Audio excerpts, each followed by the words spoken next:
महाडमध्ये धार्मिक वातावरण कलुषित झालंय. धर्माधर्मात असलेला वाद पुन्हा एकदा उफाळून आलाय. महाड तालुक्यातील इसाने कांबळे येथे गोवंशीय प्राण्याचे हत्या प्रकरण आता वेगळ्या वळणावर गेले. याबाबत काही दिवसांपूर्वी आमदार नितेश राणे यांनी घटनास्थळी धाव घेऊन पोलिसांना खडेबोल सुनावले होते. त्यानंतर सकल हिंदू परिषद संघटनेनं महाड शहरामध्ये निषेध मोर्चाही काढला होता. हे प्रकरण ताजं असतानाच दिनांक 28 जानेवारी रोजी राजेवाडी येथील एका इसमानं धार्मिक तेढ निर्माण होईल असं कृत्य केलंय.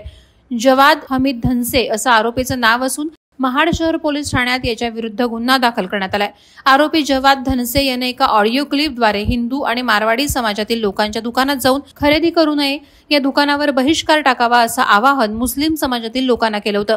त्यामुळे या विभागातील दोन धर्मांमध्ये तेढ आणि शत्रुत्व निर्माण होईल असं कृत्य केल्यामुळे महाड शहर पोलीस ठाण्यात आरोपी जवाद धनसे याच्या विरुद्ध गुन्हा दाखल केला असून उपविभागीय पोलीस अधिकारी शंकर काळे यांच्या मार्गदर्शनाखाली पोलीस निरीक्षक रमेश तडवी या गुन्ह्याचा अधिक तपास करत आहेत. वादळवारा लाईव्हसाठी रामदास चव्हाण, महाड.